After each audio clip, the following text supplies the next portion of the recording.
inside for Albert. Albert will get the score. Fiddler, his farewell. He tapped into a legend and probably rugby league immortality. That's not a try, that's a miracle. All right, guys, welcome back to the Take the Two podcast, heading into round 11. Shout out to random stats guy that stepped in last week. A pretty good hit out, just quietly, the kid. Held his own. It's good to have you back, mate. How are we? Yeah, look, people can fill in from time to time during Origin, and that's going to happen when I'm away on rep duties. But he did okay, but beat it. All right, the big dog's See you back. later. Doors that way. Well, you've had your chance. It's a little taste. You've got to. You can't just come straight in and be a first grader straight away, Rando. But I like what he does. Some would call it arrogance. I like the confidence, though. From me or This from is my him? fucking jersey. From you. Yeah, mate, of Fuck course. Rando, he's a Queenslander. We're not. Oh, there you Got go, no mate. time for That it. explains a lot. It's always like when we were training in the 20s. Yeah. Like used to know. Like, hey boys, no, don't go too hard here. Just remember, there's levels to this. There's levels to this. But Rando's mate, I'm playing good. with the fluoro yellow football He for is. a reason. Yeah, that's right. He's got the soft, footy that you get at home on knee footy. I'm on the big bright lights. I love that. Unreal. How Now are you going? I'm I've doing got a bone okay. to pick with you, actually. Here we fucking Been go. saving it. Hit me. What do you got? Is everything okay with you?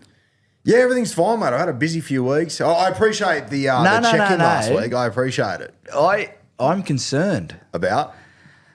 A couple of your podcasts that I've been listening to, the review I listen to every Monday. That's my homework for the week. Yeah. People have been getting on you online and you've been referencing a fair bit. I'm worried about you. I've been clapping back a little bit. Is that what they call it? Clap Yeah, back? well, that's what I call it. Anyway. I just don't know if haven't they got call it time. that. Is it, are they getting to you? I wouldn't say they're getting to me. I would say I hear a lot of people in social media go, "Oh, I never replied," and I'm like, "Fuck, they're my audience. I want to reply to them." No, you've got to reply. I want to engage with people. But I've whether never it's heard you positive, reference negative. it. Yeah, well, I do it from time to time. But if there is someone that just says something just so fucking stupid, I will highlight it when I feel necessary. If I feel like it's something that can be a comment. Do you remember what it was? I actually don't recall. I just you've made reference on a couple of your pods this week in the reviews. You know, people getting into me and saying this, and I'm like, oh, you might be a little bit precious. The big bear. Maybe. I'll tell you what. It's been a big 3 weeks. Magic Round. Maybe I am getting a little bit catty. You like to get back to it, much like I like the glaze. The glaze. Yeah. You're a big glaze guy. Big glaze guy. I can't wait to tell you who my glaze guy of the week was this week. It's a hot field. There's a bit happening. Oh, very much. A lot of glazing. A lot of glazing. A lot of glazing. I'm into that. Brought to you by Neds, guys. Once again, jump onto the Neds app. You can follow along with our bets each and every week. Shout out to you if you got on the unit scooper last week, 20-1. Thanks for coming. No worries. Right? That's what you do. That's what I do. Thanks for coming. Yeah, that was a great weekend. Neds, jump on the Neds app. Follow along. All right, hot topics. Now, mate, I sat down with the one and only Denning Kemp, Tim Williams, Hammy, Matty the Waterboy the other day. We picked our State of Origin squads. It was pretty tough going. Now, I know you refused to pick Queensland sides, which I respect. I want your New South Wales 17, though. They get named on Monday. They get named on Sunday in the next Monday, week. yeah. Fuck knows. Everyone knows. Can I pull another bone from the NRL to fight them over? Why the fuck isn't it a show on Sunday night, 8 p.m.? You get both coaches. Here's my team. They come line up behind them. Yeah. I agree. Yeah. Why the New South Wales team drops at 9:47 a.m. on Monday, I'll never fucking know. And the other part of that is we've just watched for all of those fans that watch the NBA draft lottery. Yep. That's where all the balls roll around to see who's going to get the number one draft. I think it was a 3-hour show. Yeah. As it The should draft be. takes about 10 minutes. So they go down and just dissect it. I'm with you. I think it should be a show. The last couple of weeks, we picked our forwards and our backs separately. Yes. And listening to some of the stuff that you've gone on, I reckon we're going to be pretty close. I didn't hear the podcast with you and Kempy. Yep. But my back line, now I have been saying in the Roo Crew where I do exclusive reviews after games. So if you Yep. haven't joined the Roo Crew yet, get on. It's good shit. That Teddy has been pushing Edwards. And I think that's a fair argument. 100% is a fair He argument. made some plays on the weekend, Dylan Edwards. To me, that solidified his position in the side. Not necessarily big plays where it's like, oh my God, he can do that. Some defensive stuff, which I saw, which was really, really good. So he's going to be my fullback. Now, the other back four, this is where I'm just adamant that this has to happen. I've got Brian To'o on one wing. Yep. I've got Stephen Crichton right centre. Mm-hmm. I've got Latrell Mitchell left centre. Mm-hmm. and I've got Zach Lomax, an absolute must. I know there's a lot of noise out there for Tom Trebojevic. What Zach Lomax has done in the last 12 months on that wing for New South Wales, Australia, the Dragons, is probably one of the best 14-month periods that we've seen from a player. He goal kicks at an elite level. He goal kicked last year. He might even take the pressure off Nath in that position. So I've got Zach Lomax as a dead set certainty for that side. The halves, bit of talk. I think last week probably didn't help Jerome Luai in terms of the way that they lost. Not that it's his fault. And I wouldn't be upset if they went either way. I just think 2 long kicking games against Queensland is what Laurie Daly will go for, plus off the back of what Mitchell Moses did last year. So I've got Moses and Nathan Cleary in the halves. My forward Who's wearing what jersey? Moses 6, Nathan's 7. Okay. Yep, he's still the man. Sorry, just for him, like he's still the man, despite what Moses did last year, coming in 1-0 down, back against the wall. Yes, Okay. he's still the man for me. You don't have consistency over 4 premierships, 4 seasons, and all of a sudden that responsibility gets taken away from you. Plus the combination of Edwards, him being in the 7, this will be Nathan Cleary's side. I mean, he was with Mitch Moses last year, though, Dylan Edwards. Yeah, I know. Did Mission Impossible. Yeah, I'm going with Cleary. I think the automatic of Cleary over Moses, I think it's wild. I think it's insane how we're just ignoring. Okay, but last week what he where Mitch achieved. Moses, that game against the Dolphins, we both tipped Parramatta. We've Sorry, seen Nate's team's coming second last. I know, but we've seen Nathan have. Did you see what he did against the Broncos? I did, yeah. But have I seen Nate do what Mitch Moses has done in Origin? I haven't yet. Yeah, but we're talking about if you're going on form and going into Yeah, but I'm not. Yeah, who's I've never said I'm going on form. People keep saying that to me. I've never said I'm going on form. You're just going off last year. No, I'm going off a mixture of things that have occurred. Like, and I'm sorry if we're talking form. Once again, Nate's team is second fucking last.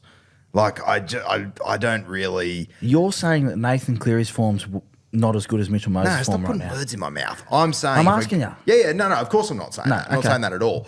But when you take in consideration what Mitch did last year, coming in down 1-0, down and out, managed to win that series. Like, people keep saying to me, Nath would have done the same. Would he have? He Yes. hasn't in Origin. Oh, bullshit. He hasn't done it in Origin at all over the last few years. Nathan Cleary will be my 7 and vice captain.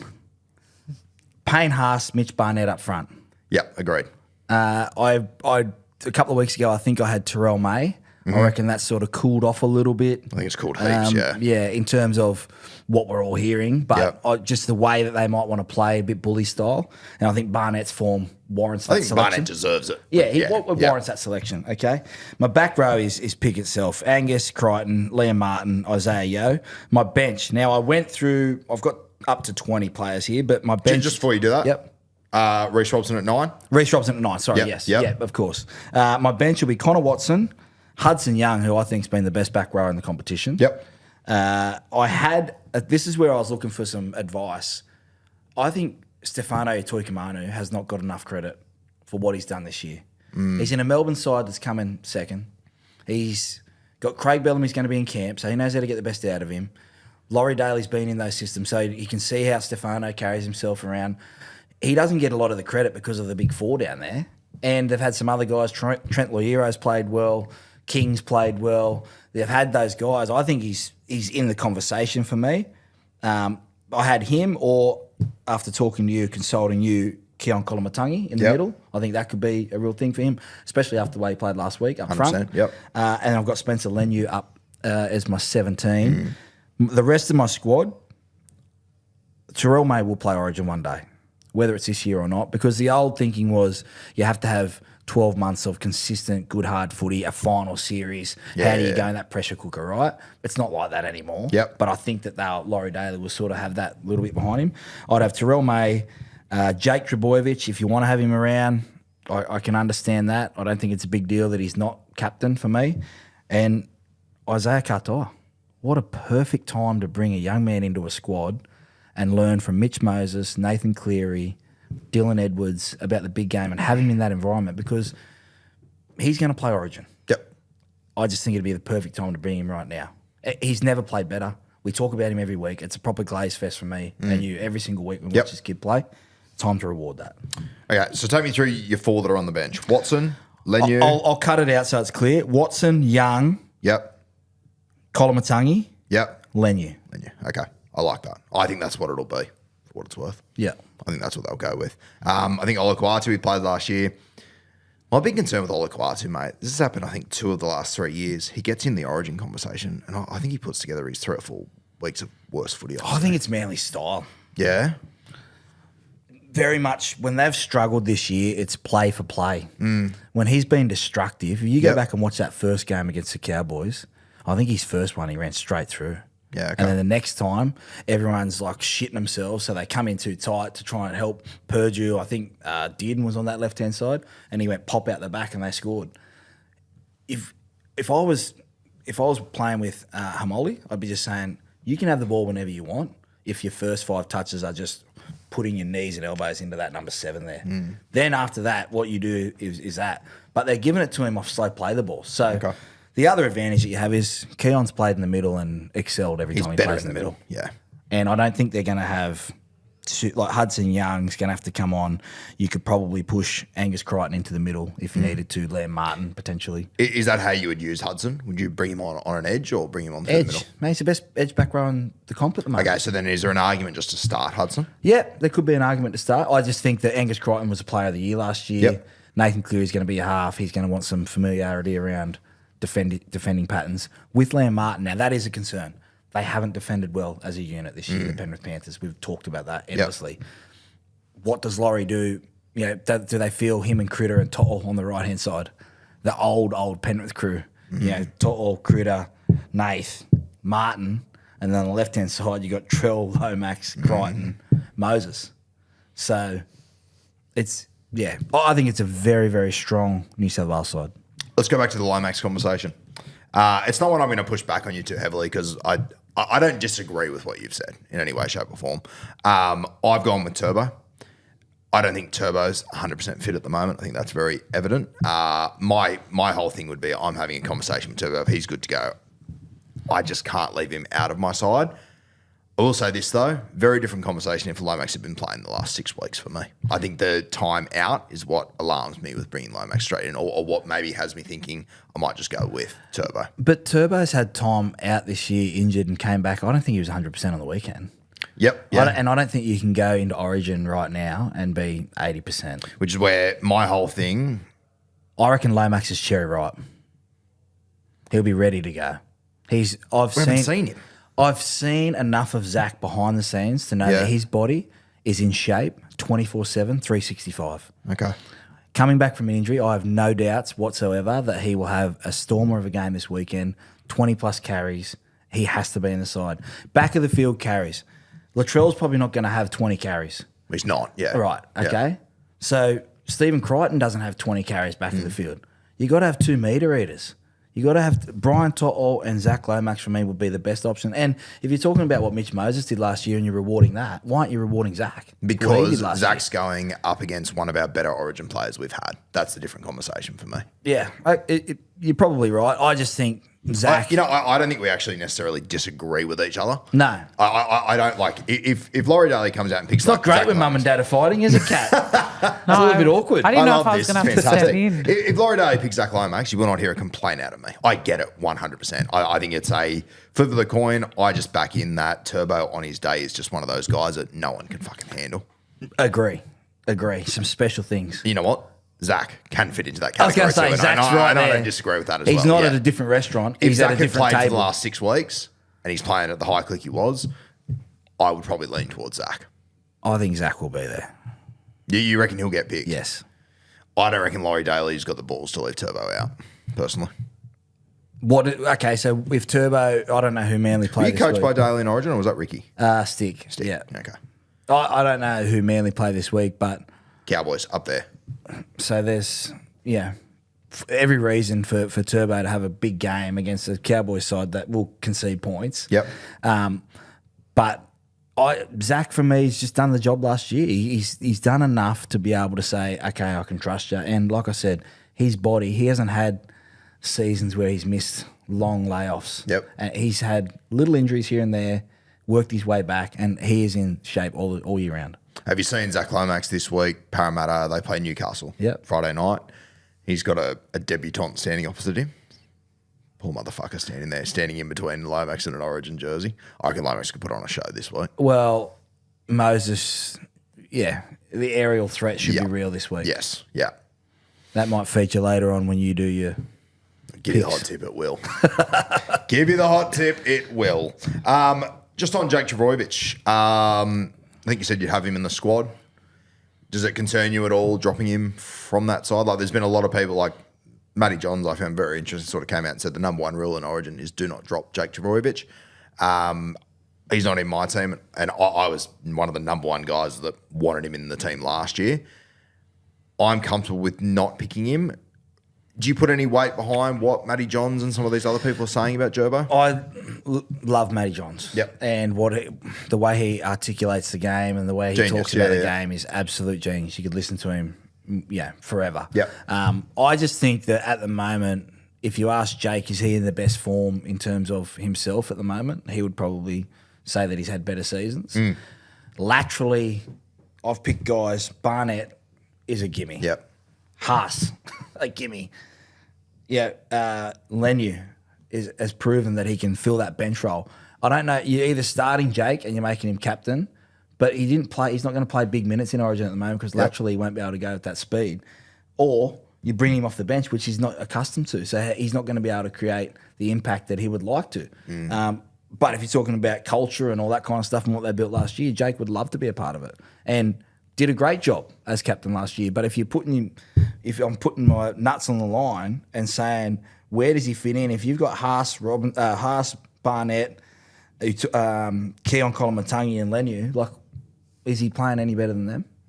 No. And Isaiah, it's not like we're getting, if not picking Jake Trbojevic and you're putting in a first-time captain, we're putting in a guy who's the 4-time premiership winning captain and the captain of Australia. Yeah. So culture and standards ain't going to be a thing there. Yeah. Right? Who, in my opinion, was the captain of the Blues last year. Right. Yeah. So, we all love Jake, but I just think for how I want to play my team, it's foot speed, it's power. Yeah. They were big power last year, and you got 2 of the top 3 kicking games in the comp. On the inverse, you got Jake Trbojevic. Nice guy in rugby league. Everyone loves him. Great for culture. Great for culture, but probably, the opposite sort of polarising kind of guy at times. Jerome Luai, not getting a feature in this side.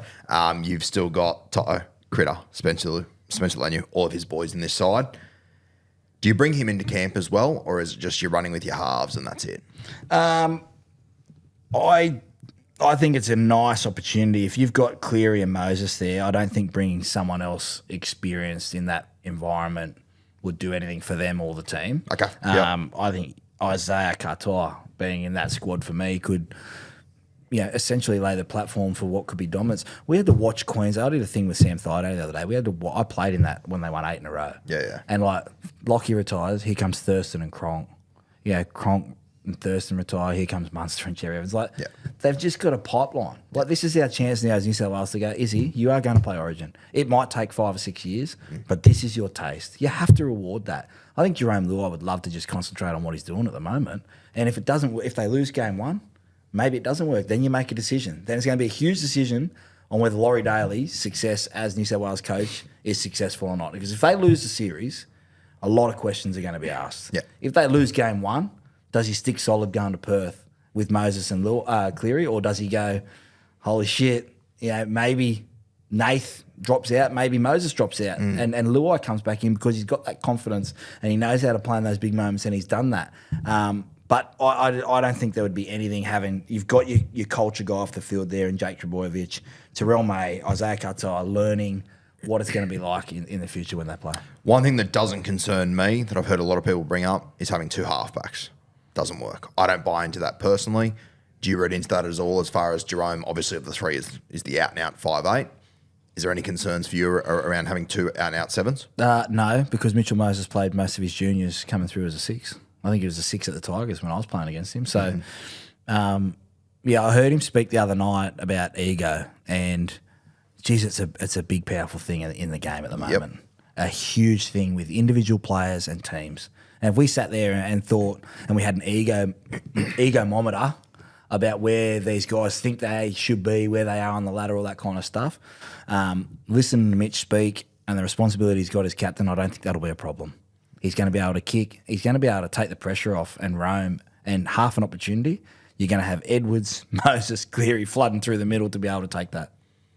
That's so interesting. I look at Cleary that exact way, that I want him to be the guy that's roaming around, and I want Mitch as the 31-year-old, I think at the peak of his powers right now, to be the guy in control of that side and just let Nath play his natural game. Yeah, but people go, oh, the 7 and 6. If you wore no numbers, no one would know, right? It's just going to be a time where if it's going down the left-hand side and Moses swings back to the open side, Nath goes, oh, great, I can get the ball here. They both will relish playing alongside each other. Imagine sitting there in the room going, how are we going to play together? Yeah, we could do this. Oh, no. How do you like to do that? I look at the positive side. I don't look at, oh, it's my team, I have to kick the ball in the last. Like, the fact that you're going to have two guys, Moses, who takes a short side up there with DCE, probably better than anyone. And then you got Nathan Cleary, who's going to put people in position and be able to execute that stuff. I think it's a huge advantage for New South Wales. I'm very confident about the series this year. Yeah, see, I do like having a ball player that it's his team. And personally, I think that's what won us the series last year, that it was Mitch Moses' team and he had Jerome Luai, who just played off the back of him. I like my halves to sort of function like that. I want them both to be swinging to both sides. I don't think you can do that. I don't think you can do that in Origin. Did it last year. Yeah, you did it last year. We're not talking about last year. We're talking about right now. If Nathan Cleary was fit last year, would Mitch Moses have played? No, wouldn't have, no. Right. Will we have won the series? Well, we don't know. We don't know, yeah. Right, okay. Yeah. So now we're getting into discussions about going back to the past of, we're not sure. Like, for me, it was probably Isaiah Yo's team last year. If he was the captain, he was the orchestra. Well, Isaiah plays a front row forward. But halfbacks play off their forwards more now than ever, right? Yeah. The flat, fast style. Like Moses, when he was successful last year, his kicking game was elite, and Luai supported that. And I think the discussion around, if Mitch Moses is cooking, Nathan Cleary, like you said, he'll just fall into that role. He doesn't have an ego. His ego is, I've got 4 rings. Yep. Come see me, you know what I mean? Like, we're overthinking it, trying to find reasons why it won't work. Think about the possibilities, the endless possibilities of Callum Ponga standing there, and we've got either side, Mitch Moses, who can put it 60 metres, 1 metre out from the line, Nathan Cleary, who can do that. So the back three are going to have to be back all the time. Shit, we're going to run it. Oh, who can we run it to? Latrell Mitchell, Zach Lomax, who can come back in. I tend to think about the endless possibilities of having those two guys together. Now, if they don't go with Moses or they don't go with Cleary, great, that person moves into the 7 and you've got an amazing ball runner, confidence, Jerome Luai, who's done it so many times, who's the leader of his club, leader of his country. Like, there's such a rich embarrassment of riches that we wouldn't be upset each way we go. It's going to be fascinating to see how Laurie plays. Who's the guy this Origin series? If the New South Wales Blues are to come out on top this Origin series, who do you think? Before we head into it, before even the team's picked, do you think we'll look back as the guy from this series? And I'm not saying the halves, just like who's the guy that's going to have that Angus Crichton sort of series for you? Stephen Crichton. Critter, yeah. What he did last week, like that. If Queensland decide to pick Val on that left-hand side and Critter's in the right, he's going to see a lot of footy. Yeah, well, I mean, it's a tough decision for Queensland, isn't it? Like, do you put Val against Critter or do you put him against Latrell? Like, I think I'd put Hamiso to mark Latrell personally and just hope that Val does a job against Critter. I think whichever side you put Val on, he's going to be in a spot of trouble personally. Yeah, Stephen Crichton looks like he's enjoying his footy so much to the fact where he's puts the boots on and he's going to make plays. And Latrell had an amazing weekend last weekend and so many big plays, and what he did last weekend was great. For Stephen Crichton to play like that after probably watching that says to me that he's ready to dominate on the big stage. My guy was going to be Payne Haas. I reckon he's going to come into this year. I think last year was the first time I looked at Payne Haas and I went, he's human. You know what? This year I thought, he is human. But last year, I think it was the first time I thought, no, for the first time, I think you look like you are super confident and comfortable in Origin. And that obviously takes years for front row forwards to occur. But I think with Payne Haas, we just expect things to happen overnight with him. I just think going into this series, everything's a fucking shit fight at Brisbane. I reckon he'll be so excited just to get into a new environment. And just that could rip be and a fucking number tear. of players, right? 100%. Like you Yeah, talk yeah, about the yeah. Penrith guys, second last, like Yeah. they might be going, I just can't wait to have a week Yeah. with the boys. Yeah, so it's going to be interesting. I'm confident, very confident. Yeah, I'll tell you what. About 3 weeks ago, I was feeling nervous about Origin. The closer we get now, I'm starting to feel confident too. Yeah. I like it. Game 1, obviously, up there is going to be key. But They have to win game 1. I don't think you can get on a plane to Perth if you're New South Wales, knowing that, because if they go there, Perth becomes you've got one at home. If they go to Perth and they're 1-0 down, that's going to be really hard. Really, yeah, it's really hard. Yeah.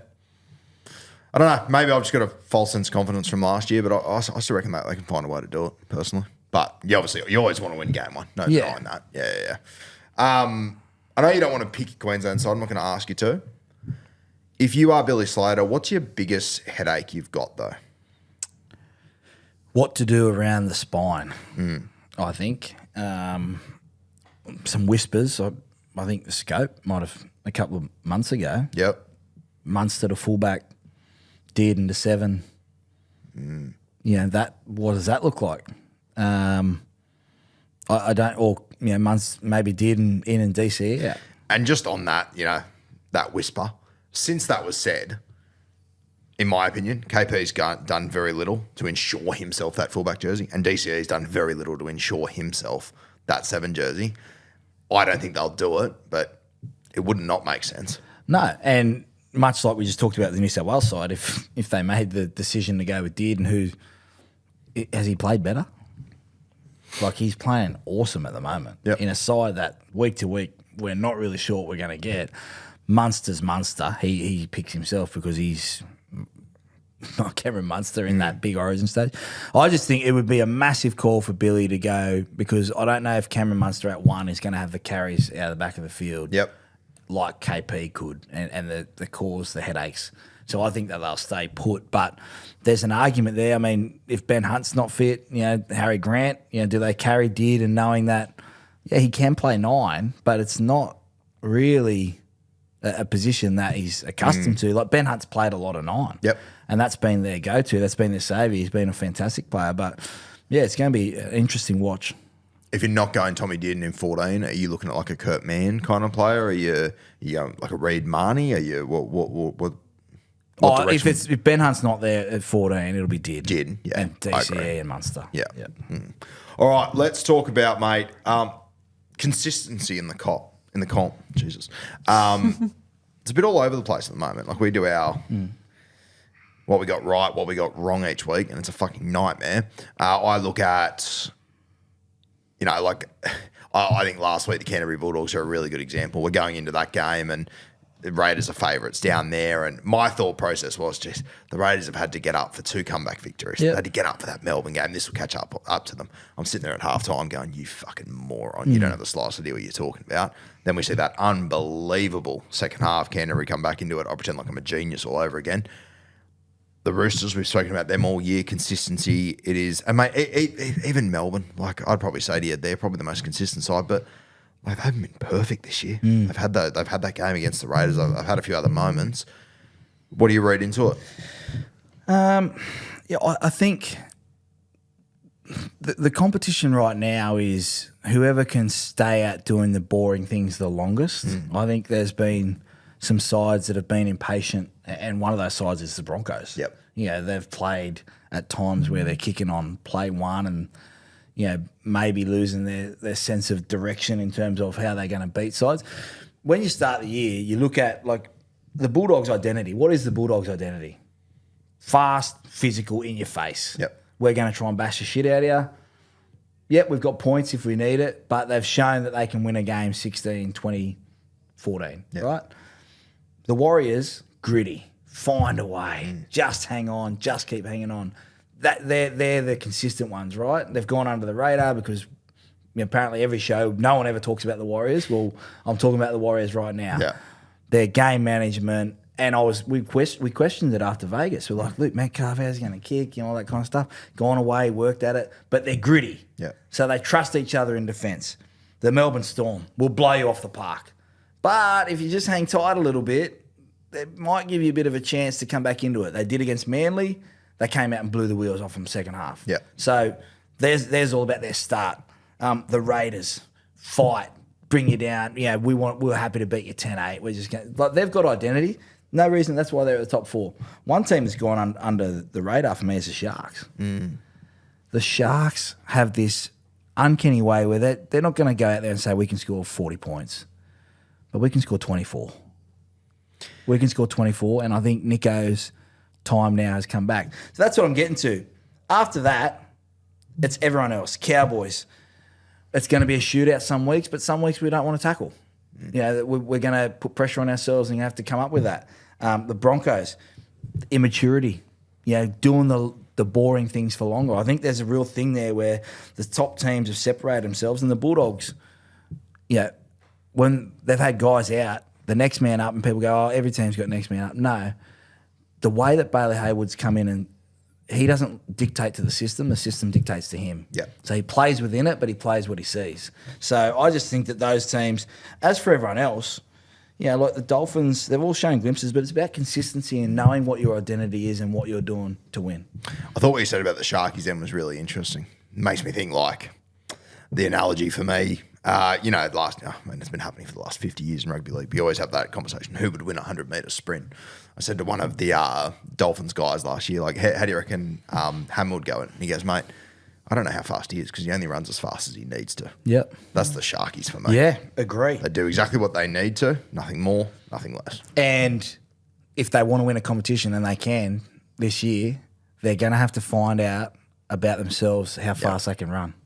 And it's funny you bring that up because they played the Rabbitohs at home this year and they blew them off the park. Second half, I think the Rabbitohs won. Yep. Correct. So they're winning the race. Oh, we'll switch off. And they almost did it to Manly on the weekend. But to their credit, this is something I hadn't seen. They put the foot down. Yeah. And everyone went with them. On the other side of the coin, Melbourne go in up 32-0 in the first half the other day. They win the second half 32-0. Well, but that hasn't always been the case. Hasn't always, no. So I reckon it's a Craig Bellamy smacked their asses and said, hey, you want ice cream after dinner? All right. It's great. You can't have ice cream before dinner, but if you want it after dinner every night this week, you do as you're told. Yeah. And they did that. Yeah. That's the most focused I've seen Melbourne look. I agree, yeah. And everyone says they don't lose back-to-back. They were on a 3-game losing streak. They had the bye in between, which sort of softened that up a little bit. So that's fair. everyone's like, they don't lose back-to-back. Well, they did. They did, They just had a bye in between. Mate, the other one I'm just going to throw in there on the fly that we haven't spoken about at all. I haven't seen you since. What are your thoughts on Perth, Bears and whatnot? It's an amazing opportunity. Anytime our game gets a chance to expand, I think it's going to be great. Yep. The chatter around who's going to be coach, players being off contract.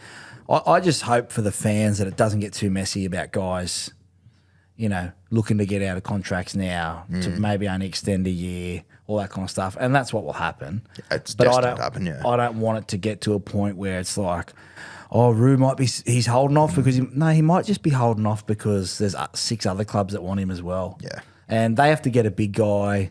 They have to get an elite forward and they have to get an elite half, which there are not many around in terms of the halves that are going to move to Perth. But I love the fact that we're expanding. I think the fact that any more footy is going to be great. Yeah.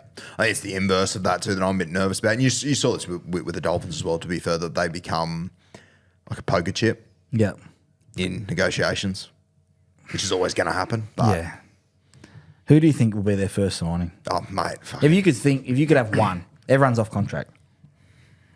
If everyone's off contract, I mean, Katoa might be the guy for me, genuinely. You set yourself up for the future. I'd be going out and getting a Mitch Barnett, a Payne Haas, one of those guys straight after. Yeah. I don't think I actually think Mitch Barnett would be a really good guy for it's going to be harder than what everyone thinks because Fucking oath, Wayne it's gonna be Bennett, hard. top 2 coaches. Yep. Couldn't get Cameron Munster to leave Melbourne. Couldn't get people to come live in South Queensland. Yeah. So Scarborough pub over in Perth, a long way from family, all that kind of stuff. It'll all come into it. It's funny you say Isaiah Katoa. He's off contract in 27, I think, or 28. Yeah, I think so, yeah. So he could, yeah. Yeah. It's it's going to be fascinating because there's so many storylines to come out of it. Do you want to go and start a new franchise? There's going to be growing pains. We've seen the Dolphins who, right now, are a squad that can make the 8. Yep. When they play the way that they play. Is there that next crop coming through that are going to be able to pick up, go to Perth and come back and do that trip? It's going to be very interesting. Just on I said on Blake the other day when we were talking about it, but geez, like if I was starting this new franchise and you need to go out and get your spine members and all that, but geez, I think Mitch Barnett is one guy that would actually be achievable for them to get. Like he's like Newcastle, Canberra. He's been at the Warriors. He's been all over the place. He's just that alpha front row forward. He can set your standards. You know, he's playing for the Warriors, but he's not a Kiwi, obviously. He's a guy that I would be very keen to get on my books to start a franchise with. Yeah, and you have a look around the competition at the moment. Yeah, the Warriors are second. Yep. It's the most quietest second that you've ever seen, but he's turned into a leader when he went to the Warriors. He was I think he was benched at the Raiders for a little bit, then at Newcastle. Mate, he was a loose cannon you couldn't trust week to week. And what now he's one of the most consistent players week to week. Yeah. That's not a bad shout. I like that. I reckon it would be a really good starting point for him. And he's actually an achieve. Like everyone says, Nathan Cleary. It's like, okay, fucking good luck with that. Yeah. Really, I think he's It's going to cost you achievable. 1.8. Yeah, and the rest probably, Yeah. yes. Mate, just before we do move on, I'm sort of going back here a little bit. Apology to Kat who's doing the timestamps. When you say consistency in teams, and we've got all these posts here of all these grand final winning teams, and I genuinely believe this, not just saying this because you're sitting here. I think your 2010 team might be the most consistent team of all time. And you use the word there, who's willing to be boring. You guys watch it every single week, but for at home, it wasn't an exciting brand of footy to watch. No. It used to shit, like, honestly, I loved you. It used to shit me to no end that you'd be on the front foot. Take the two. Yeah. Slow down for 3. Okay. But we knew our identity. Exactly right. And we You knew what you were believed in doing, it. and you brought into it every single week. And that's the problem with the Broncos at the moment. People have spoken about egos and they're on boats. Please, mate, we'd love to go on a boat 3 days out. You get time to yourself to prepare. The fact is, what is their identity? What are the Broncos going to be known for in 2025? Is it, bash 'em, kick to a corner type stuff, which it bores the shit out of us. When you see 40 kicks a game and 38 of those are kick to a corner and change possession, but who's willing to hang in there the longest? The Raiders, right now, those 4 teams I said, all right, the Storm have had some outliers there, but like the Bulldogs at 20-0 at half time, mate, they look like they just, okay, sweet, what are we doing in the second half, boys? They know their identity. They know that if they stick to their plan A, and that's what Wayne was big on, every time we'd go away, how quick can we get back to our plan A, which was kick to a corner, defend. Okay, if you want to beat us, you have to score 13 points. Imagine going into a game going, if you want to beat us, you have to score 13 points. Yeah. And people go, 13 points. You go, fuck, no. We were sitting around going, they have to get 13 points against us. That's how confident we were. You won a comp in 10. Wayne arrives 9. Like, do you look back on it? How did he build that consistency in you guys so fucking quickly? Because I'm looking at Madge, a very good coach. Yeah, obviously, he's achieved a lot of things. And with all due respect, I think he's walking into probably a more talented squad than what Wayne walked into in 2009. I don't think that's a wild take, is it, realistically? Adam Reynolds, Ben Hunt, Payne Haas, Reece Walsh, Tony Staggs, like the list goes on and on. What did Wayne do back then? Like, can you put your finger on anything that is there anything you can actually put, like, because I look back to you guys, the Dragons, before Wayne arrived, they were going to be one of the best eras of teams that didn't win a fucking comp, realistically. Yep. Like, that 05 bed shit was outrageous, how they didn't win that comp. I think 08, you made the finals. No, 06. 08, we finished 7th, got spanked by the You got Manly. smashed week 1, didn't you? Yeah. Like, it's like it turned to overnight, you being... And not to mention, you're consistent as fuck, but then you're also labelled the chokers in 12 months, and 12 months later, you've won the comp, and you're probably looked at as the most consistent side ever. I wonder, if I was to get another job coaching, I wonder how much you try and bring your style in without adapting a whole brand new style. Mm-hmm. Because when Wayne got there in 08, we finished 7th. He didn't reinvent the wheel for us. He made things a lot simpler for us. But we didn't change the whole style of like, we're going to do this, we're going to do that. We were really, really fit, okay, really, really fit, and we understood what each other's strengths were. And I look at some teams that are struggling at the moment and you're like, you're looking at what are your strengths, play to your strengths and compete. rugby league's not a hard game. If you compete hard on every single play, whereas new coaches come in, sometimes new coaches come in and it has to be their way. So they clean out all the staff, they clean out all this. Guys are, I'm a little bit, and now more than ever, guys are different. Footy's not everything to people. Yep. They want to get away. Did you watch that last night? No, I was out to dinner. Did you see that on Sunday? No, I did a promo. Like, they don't love it anymore. So stop trying to. That was probably my biggest thing with the girls. I love rugby league. I've tried to jam it down their throat about loving rugby league and this is how you do it and all this kind of stuff. When I went to Samoa, I went, oh, shit, I've got to change my style a little bit. I've got to adapt to what the girls are telling me about how they're feeling, what they're doing, all that kind of stuff. That could be, when you're a new coach, like, yes, you want to change things. Yes, you have to get better. But you also have to understand what you've got with you. Like, Wayne knew that I was never ever going to be Jonathan Thurston. He never ever once to me said, Sowie, I need you to take the ball to the line. Mate, you got to go deeper. You got to go deeper. And I've told you this story. Me and Darius had a Barney one day about going, I said, mate, I'm not Jonathan Thurston. But I can kick the shit out of a footy. I can pass. I can run. I can do all that. But I'm not going to dig into the line. It's never been my style. So don't make that an issue for me. Don't make me feel bad. I've played with coaches that before a game, they look at you and your defence is not on or you missed 6 tackles a week before and that before the game, you know that they want to come over. They won't say it, but they look at you and come over and go, please don't miss a tackle today. Like, what? Just relax. Work on what your strengths are. Craig Bellamy's spoken about if you want to be great at good at 10 things, or do you want to be great at 4? The teams that are in the top 4 right now are great at 4 things. Everyone else is trying to be good at 10. Yeah. And they're losing those games. The Dragons, I said the other day in the Root Crew, if they had some understanding about game management, when to take a field goal, they'd be in the top 4. Yes. Yeah. Not wait until it's 22 all. Take it when it's 22-10. Take it when it's 22-16. So work on your strengths. Wayne was great at drawing your strengths out. I've said it before. He said, what are you good at? I said, I don't know. He goes, well, if you don't know what you're good at, how am I supposed to coach you? You know what I mean? Like, are you an NRL player right now that understands what you are elite at? Yes, you're elite at fitness because you have fitness. Are you a great kicker? I'm a great kicker. Do you know what I mean? Like, what is your strength? And I think some of the young guys coming through are so trying to fit into the system. I've had other coaches. Why not put the system, why not try and fit to the player? Instead of your system, you fit into their system as a player. Why not fit to the player? I think that's very evident in junior grades at the moment. Hey, everyone wants their kid to be Mitch Moses, Nathan Clear. Like, instead of just going, I coach a kid at the moment. He's been waiting for a shout-out, Riley shout-out. And I sent you the goal-kicking stuff from the other day, right? He's elite at goal-kicking for 12. I'm not trying to change him. Like, he doesn't talk much when we kick together. He's just a cool cat. So I adapt to that. I talk all the time so he doesn't have to.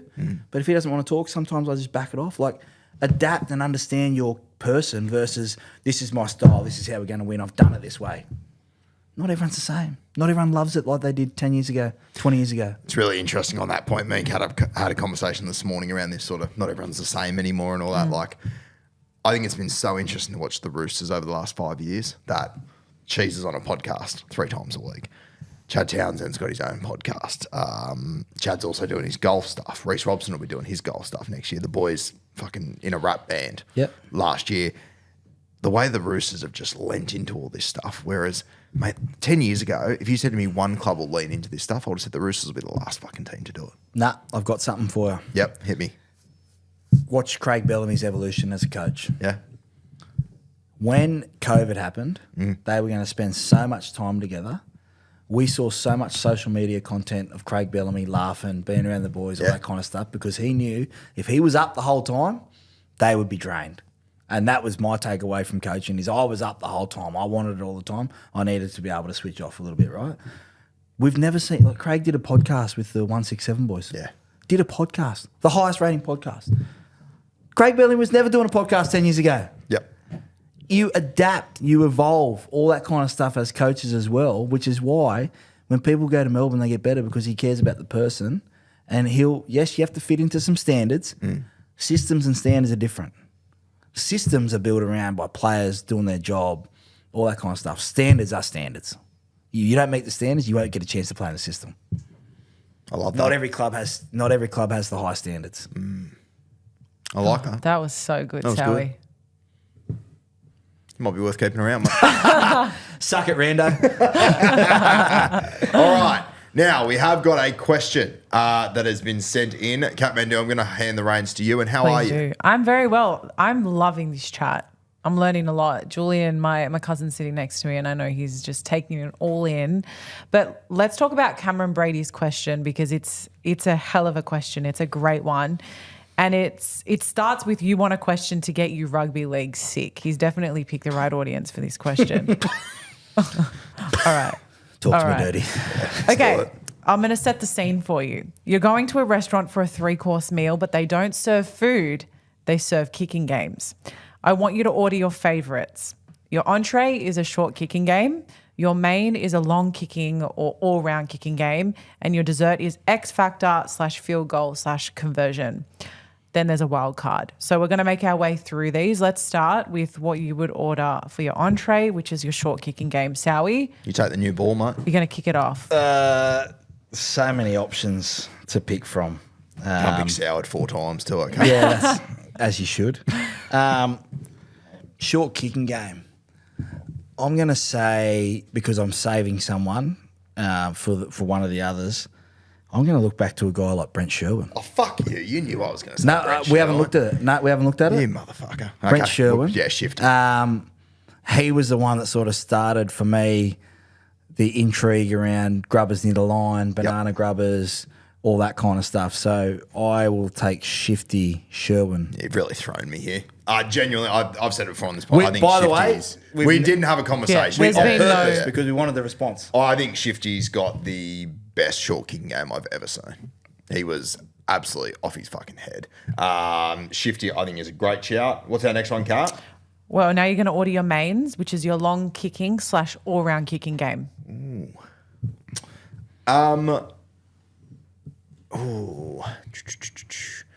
I think for this one, I would probably go Joey. You were going to say Joey? I had Joey. Yeah. Yeah, I just goodness think long kicks, find the grass, but the array of the banana, all that kind of stuff for me shit, was just unbelievable. The way that he manoeuvred a ball and keeping it out in front. And you think back to that kick he hits the post for Minicello. Mate, I was about to say, we saw Anthony Minicello yesterday, the mountain Count. cat.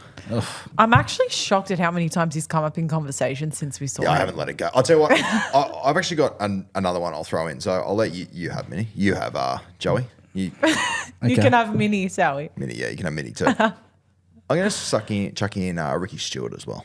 I thought about stick a little bit because those low flying torpedoes to a corner, but I don't know if he had the legs that Joey would have had in terms of distance and all round, because the game was different then. Different game, yeah, Joey yeah, was yeah. doing things that Yep. kids were going to the backyard to do. Yeah. Stick was probably, I reckon, in terms of just kicking game, was probably just underneath that. He was fucked up, Ricky. Like, for people that are younger that don't, like, go back and watch some of his games. He was unbelievable, Ricky. Yeah, and Proper fucking freak. again the timing of it all. But I've got Sherwin and Joey. I like that. Entree Dessert. and main. All right, time to order some dessert. Dessert is X Factor, field goal, conversion. Talk I'm going to to go me. first. Just to keep peace in the family, I'm going to go with him. No, generally, like, field goals, conversions, the way he did them on big stages on numerous occasions. And if it was, and you know what, like, I haven't had the same conversation with other halves like I've had with you, obviously, but I think that just by listening to the way you talk about, I think when people think the process of a field goal, it's all about the strike, which you've made me realise. I think the strike is about 10% of it. That's the easy bit, realistically. It's all the other shit. So as far as field goals, conversions and stuff, I'd probably go with you. Who would you go with? Adam Reynolds. I thought you were going to say me. I thought we were going to No, go. no. It's a bit Please. shit of you, but that's fine. I've sat back and watched Adam closely the last couple of years, especially since he's gone to the Broncos, and Yeah. continues to sometimes push the envelope too far and play one. But Yep. I just think if you look at X Factor, 40-20s, field goals, and converting, like all that into one. Yep. I think he's very underrated with how well he kicks a football and how he's able to feel it and put, the ones where he does the grubbers off offloads, they're so hard to do because it's a broken line. Yep. You've got to steady yourself. You've got to weigh up whether you're passing out the back, but he's done it time and time again. The Glaze a couple of weeks ago out the back against the Bulldogs in the wet, trusting your skill, not even trusting your skill, reacting to your skill. Yeah. And I've got Adam Reynolds. I like that. All right. There's a wild card as well. You've got the opportunity to order some supper. Who's your wild card kicker? I've got like 2 or 3 that come to mind here. Scott Prince was always one for me. I thought his kicking game was always fucking amazing. The touch Scott Prince used to have was insane. I could also happily throw like JT into this category too. Some of his touches, you've already said JT. So my other one, mate, and like this guy could be hit and miss, but on his day, Sando. I knew you were going to say Chris Sando. Fucking hell. As far as touch and strike, Sando was an absolute freak. If you, I don't have it in front of me. I think DCE leads it with, most field goals that he kicked or something. Yep. Sando, for the amount of games he played, his strike rate is fucked. I've got 3 that haven't been mentioned. I had JT in this part, and I probably could have had him for dessert if I'm really being totally honest. Yep. The other guys that came to mind for me, Cooper Cronk. Yeah, fair. Yep. That cross kick, the windscreen wiper straight across your back fence. A guy who doesn't get enough credit is Brett Kamali. Down a short side, 40 metres out, one of the toughest kicks in rugby league to be able to pull it up in the end goal. And the times that he did it, I don't think he gets enough credit. I think Kamali as well, mate, and it's something that we actually spoke about years ago that it always amazed me with Brett Kamali is just like how he wouldn't kick over, he'd kick through lanes. Yeah, lanes. That he just made it look so easy. Yeah, that's why I thought those 3 guys. But if you had to pin me down to one, I'll probably take JT for dessert and Adam Reynolds be my Wild card. Be my supper. How many? Did you play Chris Sando all that much? Played against him a couple of times. A couple of times. Yeah. Fuck, I used to love watching him play. He's. Well, yeah, I think it was 20. What was the year that Jared and JT won the Dalium? That was 14. That year from Sando was fucked for Parramatta. He was unreal. That year. Did they finish? I think they finished 8th, maybe. Yeah. He had a cracking season that year, and some of those games, I still remember being at the game where he put up the bomb and then he came through and whacked Sean Kenny down. Yeah, that's he got right. Stuck into it. I used to love watching Chris. Did you ever play any All-Stars games with him or? Maybe I played one. I played with Princey. Played with JT. Tyron Roberts, I think. I don't think I played too. Tyron Roberts. Very underestimated. Very underrated. Yeah. Great question. That's been our best question. Do we give prizes away on this show? We should actually. Can we reach out to him? Reach out to old CB. Cam Brady, was it? Yeah. From the Brady CB12. bunch. Love to see it. All right, great question. That was unreal. All right, Mandu, we're going to go through the games this weekend. Take me away. All right, well, let's jump in. We've got the action on Friday because we've got the Women's State of Origin on Thursday. What's your tip for that, though, Sowie? Just Blues. Quickly. I'll be at the game calling it. Amazing. The way they played in game one, they should win game two comfortably. A lot of pressure on the Queensland spine. They were disconnected round week one. Game one, Blues for me. I hate to say it, I reckon Queensland's actually going to bounce back there. Nah. I reckon they're at decent value. All right. So we'll talk action now. Friday, 6 p.m, we have the Knights hosting the Eels at McDonald Jones Stadium. Knights at $1.82, Parramatta Outsiders at $2 on Neds. Gaggai's 300th game this one, big occasion. I have not the slightest fucking clue what I'm going to get out of these two sides. I am kind of leaning towards Parramatta. I'm on Parramatta. Zach Lomax back. We spoke about the matchup that he's going to have on that edge. Moses, if he was to ever have a big game, I think he bounces back after how he played last week. What I will say about the Newcastle Knights is they do celebrate Old Boys Day and milestones very well. The noise around not being picked because your missus is fighting with someone else, ridiculous. Outrageous. Yeah. But what will give Newcastle the edge is they've got these two gun back rowers, KPP and Dill Lucas, proper glaze. They could cause some trouble on an edge for Parramatta. He'd be my 18th man for New South Wales. I heard you say that. It's not a bad shout. Yeah. It's not a And bad I'd shout. definitely get him into a squad somewhere. Somewhere. in Yeah, there. you rotate that. But I don't know. I look at who's the best player on the field sometimes in these ones. For me, it's Mitch Moses. Yeah. And I reckon he's going to have a big game.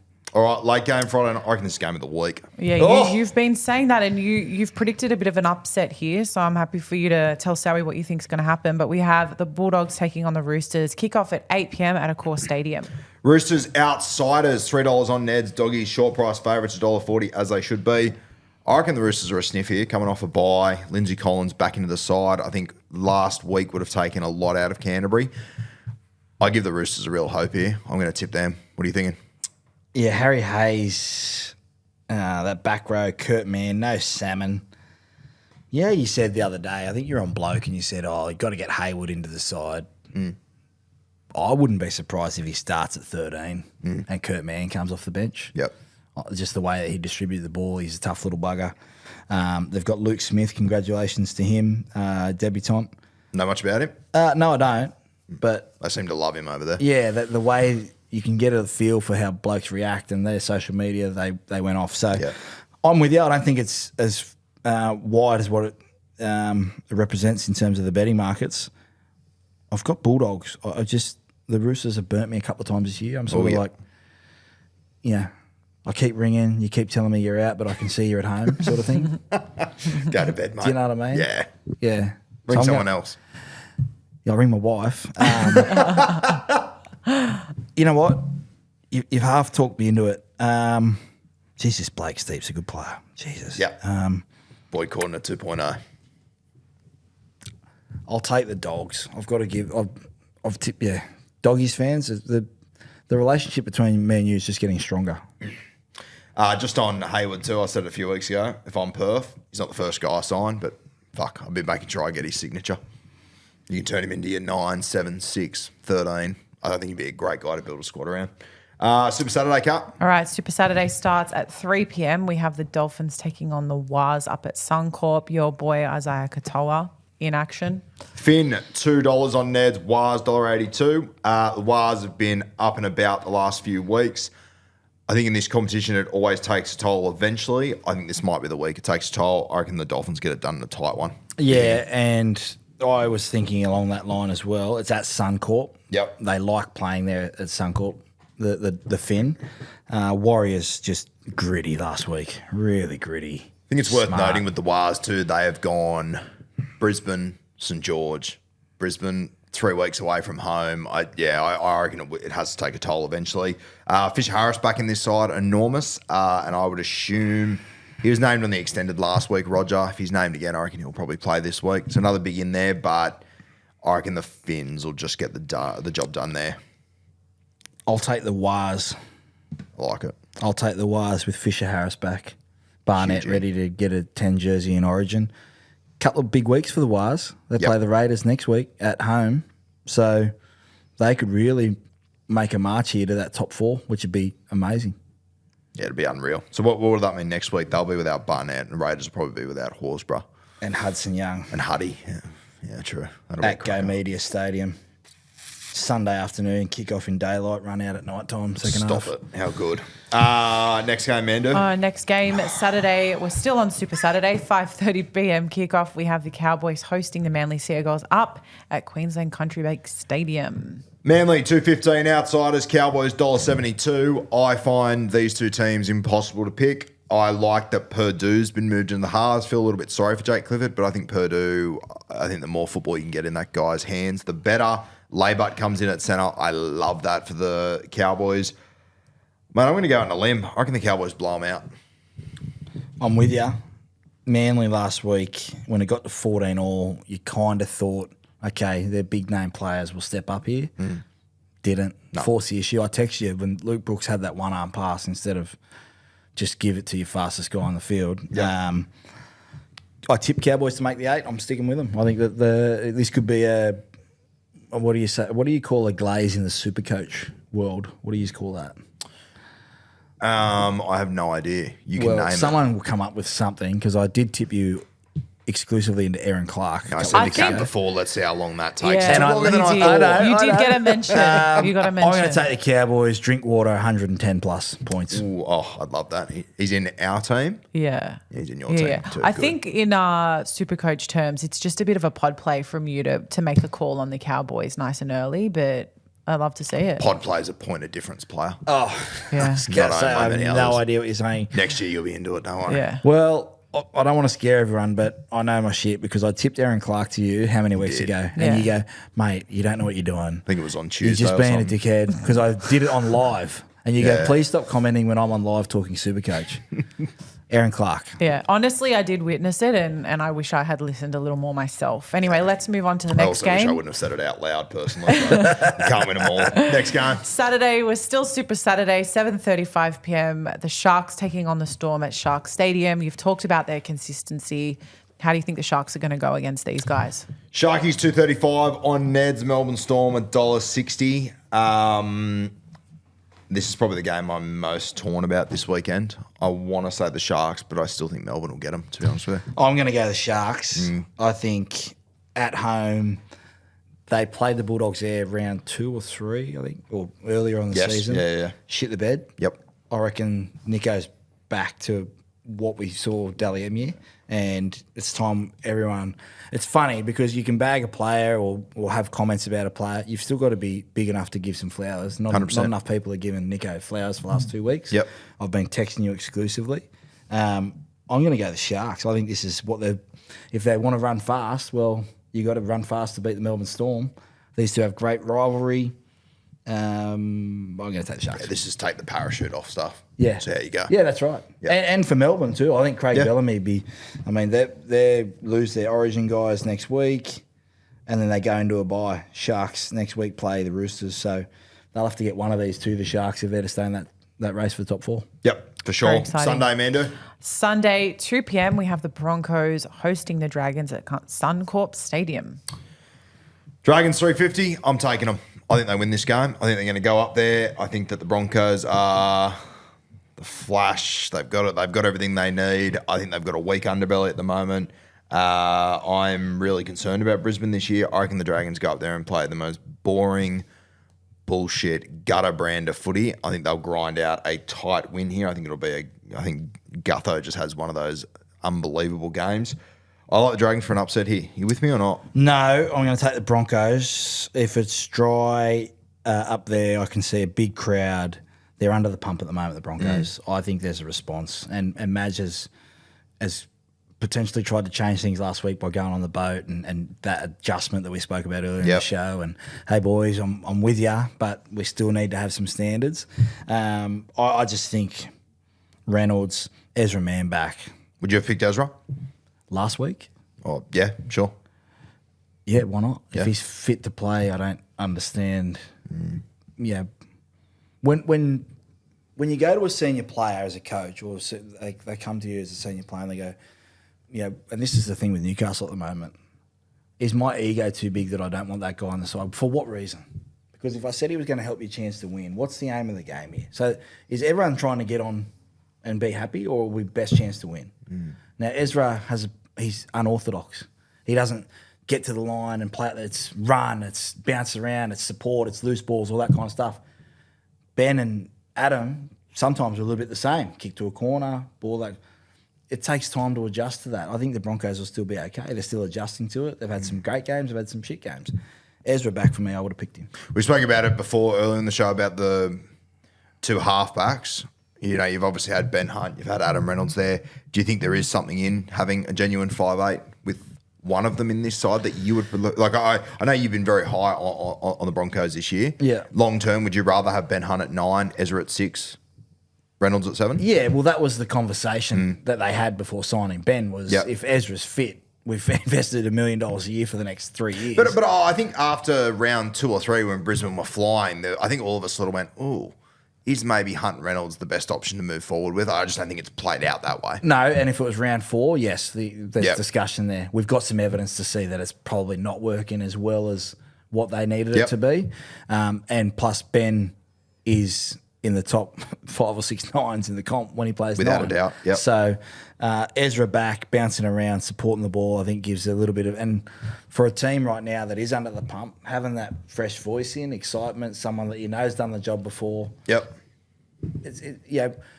When you get Ben Hunt, a club legend, a guy that's been so great for so long, you're going to have to adjust to him a little bit as well. Him adjusting. Whereas Ezra, he's probably just going to play and chance his arm a little bit. And him and Walsh were 2 years ago going to be champs, right? Yes. Yeah, so he's not shit. Yeah. He's going to be okay.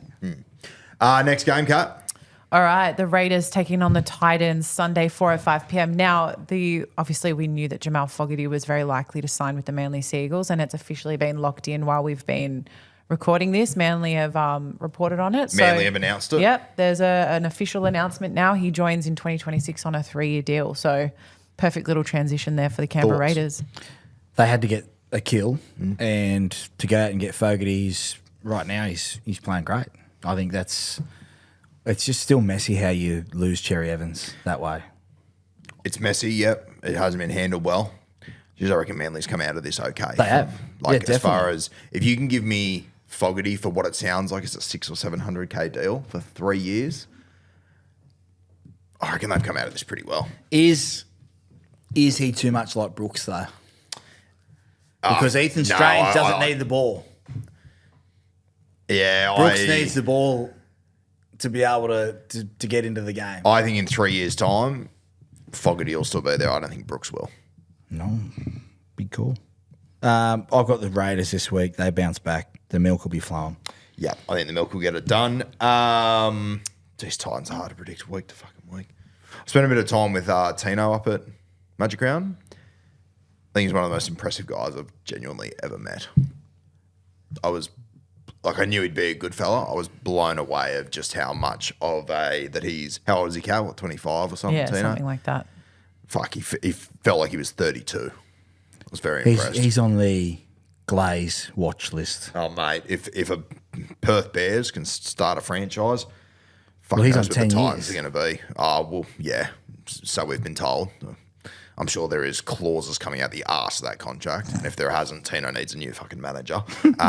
But yeah, if I was starting a new franchise, he's a guy that I've always been I'm not paying $1 million for like Really? a prop. Yeah, I've always been pretty anti. I'm starting to ease to it now. Yeah. After talking to him, just spending 2 hours with him, just seeing the way, there was people walk in the room. He'd stand up, walk over, introduce himself, hi, team. Like just little things that I saw in it that I just went, fuck. Why haven't they This guy's been a able to leader. adapt to that though? Fuck if he's the knows. captain, I don't know. Like, Is if it you just- can see a guy who's doing that, why haven't they not been able to grasp? And I'm not just talking just Tino this year. I'm talking about the Titans the last 10 years. Yeah, I don't know. Is it just that? Yeah.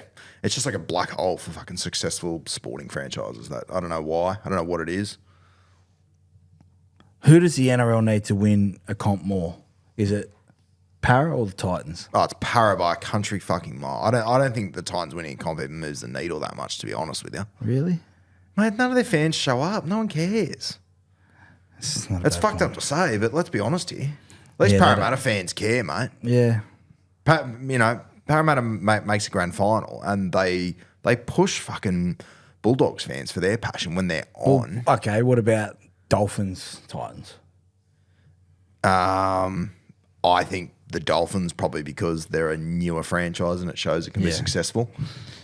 Interesting. As far as clubs that the NRL would But it's like, want what do or the needs Titans have win to a- do? What do they have to do? Oh, you know what? I think if they did move on from Des, and people, I'm going to cop some backlash for this. Why do you have to go for an experienced guy that's been around the block and maybe failed somewhere else? Why not go balls to the wall, Cameron Serraldo style? We're going to back someone that's been in the system, a Ben Hornby, a first timer, to come up there and relate to guys, a Matt Ballon, one of these assistants that have been around and done it versus an experienced guy who's going to have it his way. And Tell you who I'd love to see, and he got spoken about a couple of years ago. No one said his name in 3 years. He's up there at the moment. I'd love to see Jim Dimmick handed the keys. it's just a fresh face in the coaching Fresh ranks. face, yes. Why do we consistently get into this carousel of first out, first in? Like, I get it. Those guys have been successful in those positions, but they've also been let go for a reason. Yes. And some Yeah, of them been let go from different clubs, more powerful clubs, better players. Yeah. How do we get to a thing where it's a I think it was Scotty Sattler and Rat that I heard talking the other day, sort of saying, like, this is just a cycle of how it goes. You go to a club, you're unsuccessful, you get ragdolled, everyone says you're shit, you disappear for 2 years, you're in the wilderness, and then a new opportunity pops Why up though? and you're automatically the names Why? that get, yeah. every sporting organisation? I was going to say, this is every code. Yeah. You Yeah. see the same names recycled in every code. I just think it's time for a new wave. Cameron Serraldo has shown the NRL that he's a very smart coach, and Yep. we get that. But it's okay to be young. Sean McVay won a Super Bowl at 39. Yep. And now is reloading this year, and they'll probably be in the top 3 or 4 teams' favourites. It takes time. It takes time to implement systems, but it also new ideas, fresh ideas from not people that have been there before are also good too. Sowie, it's like Mikel Arteta as well for Arsenal. Like, worked under. Cat. Mikel Arteta and Arsenal haven't won anything since 2004. Okay, but Okay, But look what he did since with that Dennis side. Bergkamp and Thierry Henry were there. All right, when the only red team we're talking about is Liverpool, champions again, 20th Yes. time.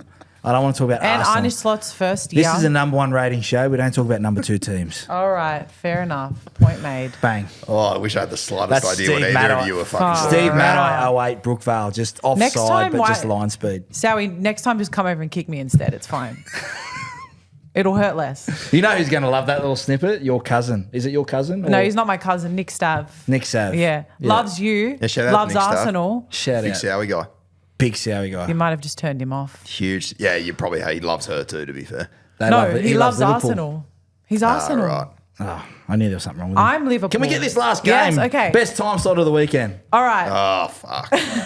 We're back to the Sunday 6:15s, and we have the West Tigers hosting the South Sydney Rabbitohs, my goodness, at Campbelltown Sports Stadium, and I'm going to be there. Even money on Ned's $1.90 a piece makes sense of me. Why South Sydney aren't favourites in this game? I have no idea, but I'm thinking the exact same thing The you fuck? are, right? They won last week when they shouldn't have. Latrell Mitchell's at the peak of his powers.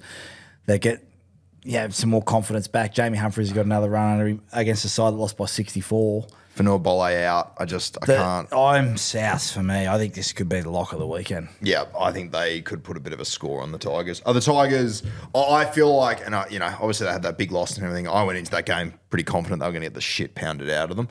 I think they're in a bigger hole than what people are potentially realising at the moment, the Tigers. Yeah, and you wonder how much that whole Galvin drama has taken out It's got to take a toll. emotionally, Yeah. right? So the big watch for me this week of the Tigers is if they've really changed. If you said you're going on a diet and then the first chance you get out, you maybe slip up a little bit, but then you get back on the horse, but then you get offered, some Krispy Kremes. Like, are you smashing 10 Krispy Kremes again, or are you sticking to that diet? This is the Tigers this week. They've been smashed. Yep, okay, it was on a hiding to nothing down there. What have they learnt from that? Have they really turned a corner, or is this wheels fall off, they lose 5 in a row, they're fighting to hold on from a wooden spoon again? That's what I want to watch. I want to watch how a young coach who's made changes this year, we agree they're better than what they were last year. Yep. This is where they prove, are they actually better than what they were last year? So I'm a big watch. I'll be definitely watching this game with a bag of potato chips. Flavour? I've told you. We've had this You discussion said it's before. the avocado Avocado oil. sea Oh, salt. what, you fucking avocado friends oil. again now, are you? We're all good, are we now? Well, South's the plane. She's happy. Yeah, of course. Yeah. Hey, I want to get your thoughts. Vegas teams announced today. Women's game cut. What are your thoughts? Well, sorry. I assume it's been cut. It's been cut, yeah. Yep. I felt like you had to have a women's game there, even if it was the night before, and divvy it up over the whole weekend. I don't see Yep. why you have to have 3 games on one day. I think you could 4 games with the English game. 4 Yep. games with the English game. Potentially, make it, because you can't leave the stadium from what I understand. Correct. So I think you could make it a fair, like Magic Round to me, Vegas looks amazing. We have to do it once, right? Magic Round, I reckon you could do every year because Yep. it's so good. Yes. And it goes the whole weekend. You don't have to be forced to watch every single minute. Whereas, by the sounds of it, when you go into Vegas, you have to check in and that's it. You're That's in it, the yes. whole day. Yeah. If you could go there on the Friday night and you had Australia v New Zealand in the women's or Origin, not opposed to that, and an NRL game. Then the next day have 2 games, maybe take 3 games of NRL. I don't care. Like have 5 games total. But I think you could make a whole weekend of it. Fly out Sunday. Yeah, I've been vocal on it this year. I think it's really disappointing the way they've done this and the way that I cannot believe it wasn't State of Origin over there. I know timings. I don't think the girls would care about it. I don't think they give a fuck, mate. They want to put their game on the biggest stage, show what they can do. State of Origin, lead-up game, NRL game, Dragons, Dogs. One, what an atmosphere for the girls. Yep. Crazy. And then on the Saturday, you had Hull, KR v Leeds, Cowboys, Knights, and then Tigers, whatever. Yep. Like, what's the, you're taking 14s, what's an extra 2? Yeah, I think the thing would be this. Like, I would assume the only problem with that for the NRL would just be the money it takes to rent the fucking stadium for 2 nights. That'd be the issue. Would you do an opening round like Magic Round in Vegas? No. Wouldn't work? No, I don't think so. No. Too much? What do you reckon? I think it's too much. I think it's the Magic Round experience in Brisbane cannot be replicated overseas. I wouldn't know. You didn't invite me. No, and then that sort of attitude is why you didn't get a bait, okay? People were DMing me all weekend saying, Sowie, wish you were here. Yeah, and it cost me a fortune to pay them to make you feel like you were part of it, okay? because shout out, I won't say who it was, but someone that we both know said, Sowie, I wish you were here because Rue's gone home early. Oh, fuck that. Oh, No, it was no, Donny. who It is was it? No, Donny. I shan't. I'm like Michael Chamis. If I get 3 guesses, Chamis has been killing it, by the way. Fucking has weapon. been. He's If on I get fire, 3 Shammy. guesses, You can have 3 guesses. and if I get it right, you say yes. Okay. Was it NRL roast? No. Was it Matty the Water Boy? No. It was, wasn't it? I said That no. little prick. It was Matty the Water Boy, wasn't I it? said no. It is the kind of message Maddie would It send. is the sort of thing Matty the Water Boy would say. It's someone else do that we you know? podcast with. Someone that I put, not Timmy. Timmy doesn't know how to use a fucking phone. He wouldn't message not you. Timmy. I knew it wasn't him. It was Matty. Take the 2. Download, subscribe. Matty the Water Boy. That curly-headed fuck. All right. I just Now- made it up. I made it up. Oh, Jesus you got Christ. him. You It was got Carrie. him. Remember, I don't think he's, you did make it up. he's I really did. on one with No, his I don't haters. think Mate, no one wants me up there. Can you imagine me up there? I'd be bloody pissed Friday night at the Caxton. You'd have I a do want to great get up time. and have the content up there looks great, but the bloody brilliant beer guys, Yeah, they they're were very awesome. good. You'd They were love very Clutzy. good. Loose units, those Yeah. ones. Yeah, they're very good fellas. I'm There's very only half of cheap them if there you want this to get year. me up there. I literally will just take a pillow and some beer and I'm up there. Now, my play this week on the Neds app, you can follow along with our bet this week. I've got Zach Lomax to cross against the Newcastle Knights. I have got Mark Nawanganita-Wase to cross against the Canterbury Bulldogs. I've given the Dragons 16.5, which is probably a little bit too much, but I'm going to take that. And then I've got South Sydney to score, and I've got Latrell Mitchell to cross. That is coming in at $25.66. Follow along on the Neds app. Get on that one. Follow us along on the profile, Rugby League Guru podcast group as well. It's all on there. You'll find it doing good things. Good to have you back, mate. Thanks, mate. You showing up next week or what's going on? No, I'm away next You week, actually. motherfucker. Origin You period takes a motherfucker. toll on all of us. I'll be down in Radelaide. Ugh, rank. What are you doing down there? Work? Work. Yeah, right. I'm not a big Adelaide guy. Have you been? Adelaide? I have been, yes. You talking to me? Yeah. Have you? Yeah, been? I have been. Yeah. I was wondering what the reason for hating. Oh, I've only been there once, and I don't know. I think I stayed in a pretty dodgy part. I was there. I'm staying in a really nice place. I was not staying in a really nice part. I left my hotel, walked around the corner to go up the road to get a food, and there was police standing there like, oh, someone's just been stabbed here. I was like, oh, In the city of churches. 2:10. Yeah. Mad. Nah, I'll be listening though, whoever you get in. Yeah, well, jeez. Or do you want to phone me up? No, mate, no. You go do your work. You go do whatever's more Sorry for important working. to you. How dare you? I have to work because you won't take me anywhere. Very fair. You back the week after? I'll see what my schedule says. Unbelievable. Oh, here we go. Rando, I take back everything I said about you, mate. We might need to call you back in. All right. Done and dusted. How good? Good footy. We'll see you next week, guys. What's gambling really costing you? For free and confidential support, call the number on the screen or visit the website